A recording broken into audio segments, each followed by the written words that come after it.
എല്ലാവർക്കും നമസ്കാരം.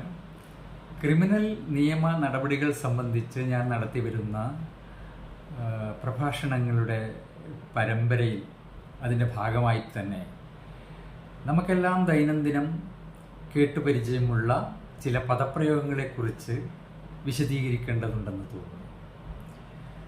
നമുക്കറിയാം, നമ്മൾ പത്രമാധ്യമങ്ങളിലായാലും അല്ലെങ്കിൽ നാട്ടുകൂട്ടത്തിൽ ദൈനംദിന സംഭാഷണങ്ങളിലായാലും കേട്ടുവരുന്ന ഒരുപാട് പദപ്രയോഗങ്ങളുണ്ട്.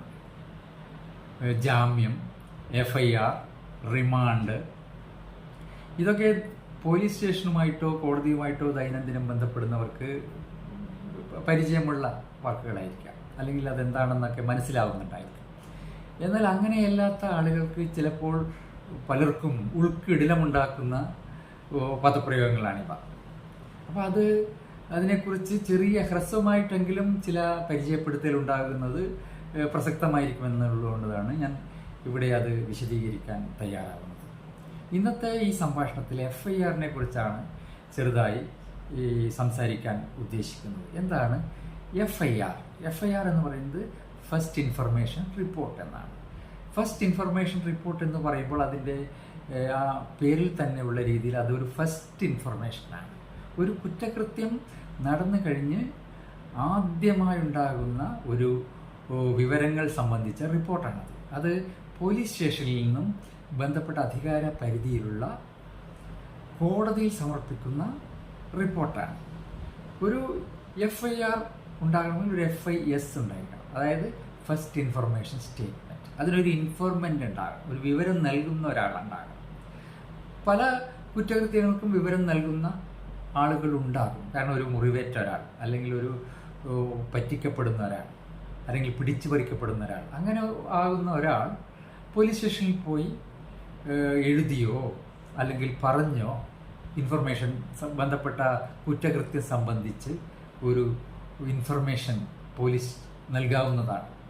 അപ്പോൾ അദ്ദേഹം എഴുതി കൊടുക്കുകയാണെങ്കിൽ അത് അതേപോലെ ഒരു ക്രൈം രജിസ്റ്റർ ചെയ്ത് കോടതിയിൽ 24 മണിക്കൂറിനകം സമർപ്പിക്കണമെന്നാണ്. എന്നാൽ അദ്ദേഹം എഴുതാനൊന്നും സാവകാശം കിട്ടാതെ നേരിട്ട് പോയി പറയാനാണ് ഉദ്ദേശിക്കുന്നതെങ്കിൽ ആ റിപ്പോർട്ട് ബന്ധപ്പെട്ട ഉദ്യോഗസ്ഥൻ, പോലീസ് സ്റ്റേഷനിൽ ഉദ്യോഗസ്ഥൻ എഴുതിയെടുത്തുകൊണ്ട് അദ്ദേഹത്തിൻ്റെ ഒപ്പ് വാങ്ങി ഒരു ക്രൈം നമ്പർ രജിസ്റ്റർ ചെയ്തുകൊണ്ട് പോലീസ് സ്റ്റേഷനിലേക്ക്, കോടതിയിലേക്ക് 24 മണിക്കൂറിനകം സമർപ്പിക്കണമെന്നാണ്. എന്നാൽ ഒരു ഇൻഫോർമൻ്റ് ഇല്ലെങ്കിലും പലപ്പോഴും പല കുറ്റകൃത്യങ്ങൾ അസമയങ്ങളിൽ ആരും കാണാത്ത സ്ഥലങ്ങളിലൊക്കെ കാണുകയാണ്. അങ്ങനെയുള്ള സാഹചര്യത്തിലാണെങ്കിൽ പോലീസിന് നേരിട്ട് തന്നെ കേസെടുക്കാവുന്ന കോഗ്നിസബിൾ ഒഫൻസസ് എന്ന് പറയും. പോലീസിന് നേരിട്ട് ചെന്ന് സ്വയം കംപ്ലൈൻ്റായി അദ്ദേഹത്തിന് കിട്ടിയ വിവരം വെച്ച് സ്റ്റേറ്റ്മെൻറ്റ് തയ്യാറാക്കി ക്രൈം നമ്പർ ഇട്ട് കോടതിയിൽ സമർപ്പിക്കാവുന്നതാണ്. FIR സമർപ്പിക്കാവുന്നതാണ്. FIR രജിസ്റ്റർ ചെയ്ത് കഴിഞ്ഞാലാണ് അന്വേഷണം ആരംഭിക്കുക. ഏതു കേസിനും ഒരു FIR ഉണ്ടായിക്കഴിഞ്ഞ് മാത്രമാണ് അന്വേഷണം ആരംഭിക്കുക.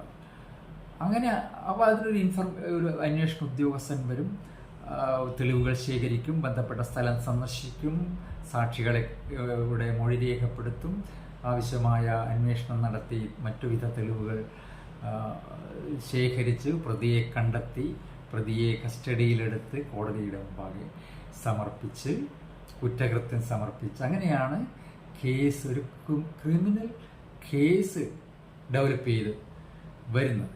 അപ്പോൾ FIRനുള്ള പ്രാധാന്യം എന്താണെന്ന് വെച്ചാൽ അത് കൃത്യസമയത്ത് കോടതിയിലെത്തണം എന്നുള്ളതാണ്. FIR രജിസ്റ്റർ ചെയ്യാൻ പലപ്പോഴും പല പോലീസ് ഉദ്യോഗസ്ഥന്മാരും പല കാരണങ്ങളാൽ തയ്യാറാവാത്ത സ്ഥിതി ഉണ്ടാകാം. അപ്പോൾ അങ്ങനെയാണെങ്കിൽ അത് പോലീസ് സ്റ്റേഷന് മേലാഫീസർക്ക് പരാതി കൊടുക്കാം. FIR രജിസ്റ്റർ ചെയ്യുന്നതിനുണ്ടാകുന്ന കാലതാമസം നമ്മുടെ കേസിനെ ദോഷകരമായി ബാധിച്ചേക്കാം. എന്തുകൊണ്ട് വൈകി? ചിലപ്പോൾ ചില കുറ്റകൃത്യങ്ങൾ നടന്നിട്ട് ദിവസങ്ങളും മാസങ്ങളും വർഷങ്ങളും കഴിഞ്ഞിട്ടായിരിക്കും FIR രജിസ്റ്റർ ചെയ്യപ്പെടുക. അപ്പോൾ അതൊക്കെ വിശദീകരിക്കപ്പെടേണ്ടതാണ്. ന്യായമായ വിശ്വസനീയമായ രീതിയിൽ കാരണം കാണിച്ചുകൊണ്ട് വിശദീകരിക്കേണ്ടി വരും. അല്ലെങ്കിൽ അത് കേസിൻ്റെ വിധിയെ ദോഷകരമായി ബാധിക്കും.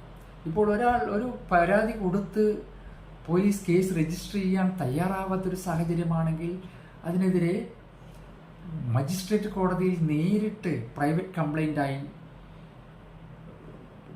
സമർപ്പിക്കാവുന്നതാണ്. അപ്പോൾ കോടതി തന്നെ ഒരു FIR രജിസ്റ്റർ ചെയ്യാനുള്ള നിർദ്ദേശവുമായിട്ട് ബന്ധപ്പെട്ട പോലീസ് സ്റ്റേഷനിലേക്ക് ഉത്തരവ് അയക്കും എന്നുള്ളതാണ്. അപ്പോൾ ഏത് കുറ്റകൃത്യം ഉണ്ടായാലും FIR രജിസ്റ്റർ ചെയ്യപ്പെടണമെന്നുള്ളത് വളരെ പ്രധാനമാണ്. എന്ന് മാത്രമല്ല ആ FIR കൃത്യസമയത്ത് വിത്തിൻ റീസണബിൾ ടൈം കോടതിയിൽ എത്തണം എന്നുള്ളതും വളരെ പ്രധാനമാണ്. ഇതാണ് FIRൻ്റെ പ്രാധാന്യവും പ്രത്യേകതയും. എല്ലാവർക്കും നന്ദി.